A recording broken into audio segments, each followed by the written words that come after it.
Hello aspirants. Today I talking about PYQ, CSATs. First is passage. What climate change will undeniably do is cause or amplify events that hastens to reductions of resources. Competitions over these diminishing resources would ensue in the form of political or even violent conflict. Resource-based conflicts have rarely been event overt and are thus difficult to isolate. Instead, they take on veneers that appear more politically palatable. Conflicts over resources like water are often cloaked in the guise of identity or ideology. So question is, what does the above passage imply?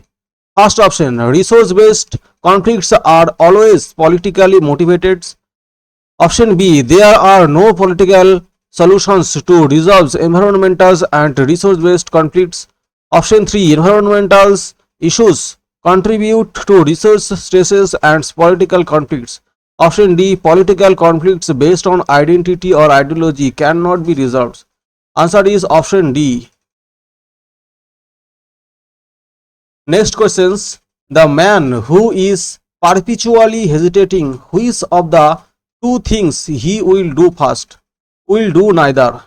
The man who resolves but suffers his resolutions to be changed by the first counter suggestions of a friends. Who functionaries who fluctuates from opinions to opinion and veers from plan to plan can never accomplish anything. He will at best be stationary and probably retrograde in all. It is only the man who first consults wisely, then resolves firmly, and then execute his purpose with inflexible perseverance, undismayed by those petty difficulties, who is daunt a weaker spirits that can advance to eminence in any lines. The question is, the keynote that seems to be emerging from the passage is that we should first consult wisely and then resolve firmly. We should reject suggestions of friends and remain unchanged. We should always remain broad-minded. Option D, we should be resolute and achievement-oriented. Answer is option C. We should always remain broad-minded. During the summers in the Arctic oceans, sea ice has been melting earlier and faster, and the winter freeze has been coming later. In the last 3 decades, the extent of summer's ice has declined by about 30%. The lengthening period of summer's melt threatens to undermine the whole Arctic's food web. Top which stands polar bears. Which among the following is the most crucial message conveyed by the above passage? Option A, climate change had caused Arctic summer to be hot but temperature to be high. Option B, polar bears can be shifted to South Pole to ensure their survival. Option C, without the presence of polar bears, the food chains in Arctic region will disappear. Option D, climate change poses a threat to the survival of polar bear. Answer is option B.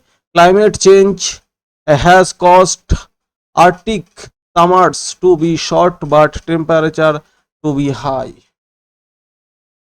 Passage 4. Why do people prefer open defecations and not want toilet, or if they have them, only use them sometimes? Recent research has shown 2 critical elements: idea of purity and pollutions, and not wanting pits or septic tanks to fill because they have to be emptied. These are the issue that nobody want to talk about. But if we want to eradicate the practice of open defecations, they have to be confronted and dealt properly.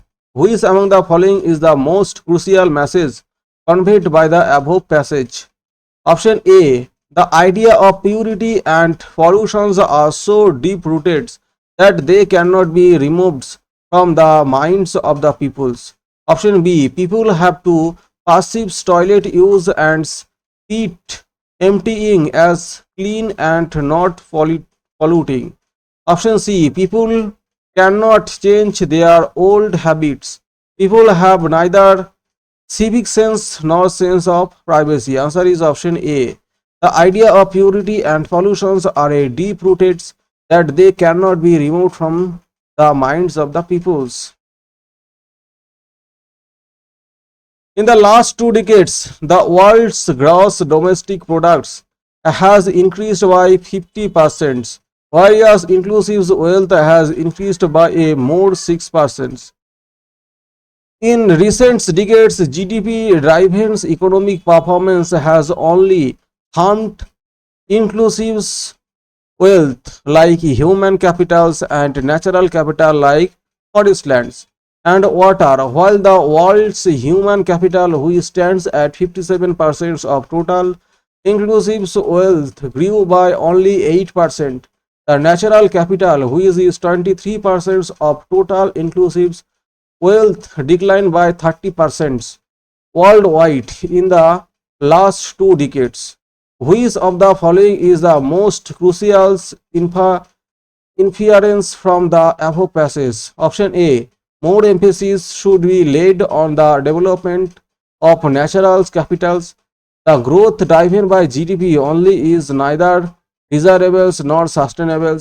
The economic performance of the countries of the world is not satisfactory. The world needs more human capital under the present circumstances. Answer is option B. More emphasis should be laid on the development of natural capital. So today I close this session here. If you like our channel, please subscribe.